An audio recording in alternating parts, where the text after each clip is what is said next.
ചെന്നൈയിലെ രണ്ടാമത്തെ ദിവസം തുടങ്ങുന്നത് കുറച്ച് ടെൻഷനോട് കൂടിയാണ് കേട്ടോ. വേറെ ഒന്നുമല്ല, ഇന്ന് രാവിലെ ആയിരുന്നു ജിത്തുവേട്ടന്റെ ഇന്റർവ്യൂ. അങ്ങനെ ഇന്റർവ്യൂ കഴിഞ്ഞ് വിസ അപ്രൂവ് ആയി. നമ്മളെല്ലാവരും അതിന്റെ സന്തോഷത്തിലാണ് കേട്ടോ. സത്യം പറഞ്ഞു കഴിഞ്ഞാൽ ഇപ്പോഴാണ് ട്രിപ്പ് എൻജോയ് ചെയ്യുന്ന ഒരു മൂഡിലേക്ക് നമ്മളൊക്കെ എത്തിയിട്ടുള്ളത്. അങ്ങനെ ബ്രേക്ക്ഫാസ്റ്റ് ഒക്കെ കഴിഞ്ഞ് നമ്മൾ ആ റൂം വെക്കേറ്റ് ചെയ്ത് അടുത്ത ഹോട്ടലിലേക്ക് പോയി. പിന്നെ ലിസ്റ്റിലുള്ളത് പ്രകാരം നമുക്ക് ഗവൺമെന്റ് മ്യൂസിയം ഒക്കെയാണ് ഇന്ന് കാണാനുള്ളത്. ഈ മ്യൂസിയം തന്നെ പല കാറ്റഗറി ആയിട്ട് തിരിച്ചിട്ടുണ്ട് കേട്ടോ. കുട്ടികൾക്കൊക്കെ ഭയങ്കര യൂസ്ഫുൾ ആയിട്ടുള്ള ഒരുപാട് കാര്യങ്ങൾ ഉണ്ടായിരുന്നു അവിടെ കാണാൻ.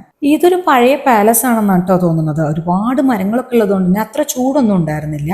ഇത് അവിടുത്തെ ക്യാൻറ്റീൻ ആണ് കേട്ടോ. നല്ലൊരു എസ്തെറ്റിക് വൈബുള്ള ഒരു ക്യാൻറ്റീൻ.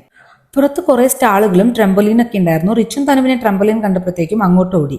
ഞാൻ ഈ സ്റ്റാളുകളൊക്കെ നടന്ന് വിസിറ്റ് ചെയ്തു എന്നല്ലാതെ ഒന്നും തന്നെ വാങ്ങിയില്ല കേട്ടോ. ഒരുപാട് വളകളുടെ കളക്ഷൻ ഉണ്ടായിരുന്നു. എനിക്ക് വാങ്ങിക്കണം എന്നുണ്ടായിരുന്നു. പക്ഷെ കുപ്പിവളകളായതുകൊണ്ട് തന്നെ തിരിച്ചു വരുമ്പോൾ അത് ഇവിടെ എത്തും എന്ന് ഉറപ്പില്ലാത്തതുകൊണ്ട് ഒന്നും വാങ്ങിച്ചില്ല. ഈവനിങ് ആയപ്പോഴത്തേക്കും നമ്മൾ ഇവിടെ ഒരു ചർച്ച് വിസിറ്റ് ചെയ്യാൻ വന്നതാണ് കേട്ടോ. സാന്തോം കത്തീഡ്രൽ ബസിലിക്ക എന്നാണ് കേട്ടോ ഈ ചർച്ചിന്റെ പേര്. ഇത് വലിയൊരു ചർച്ചാണ് കേട്ടോ. ഒരുപാട് ലൈറ്റ്സ് ഒക്കെ ആയിട്ട് നല്ല ഭംഗിയുണ്ടായിരുന്നു കാണാൻ. കുറച്ചു നേരം ഇവിടെ സ്പെൻഡ് ചെയ്ത ശേഷം നമ്മൾ ഡിന്നർ കഴിക്കാൻ പോയിട്ടോ. അവിടെ വെച്ച് ഞാൻ ജീവിതത്തിൽ ആദ്യമായിട്ട് ഒരു മെന്റലിസ്റ്റിനെ മീറ്റ് ചെയ്തു. ഭയങ്കര രസമായിരുന്നു കേട്ടോ. ആ വീഡിയോ ഞാൻ ഡീറ്റെയിൽ ആയിട്ട് പിന്നെ ഇടാം. അപ്പൊ ശരി, ഇനി അടുത്ത വീഡിയോ കാണാം.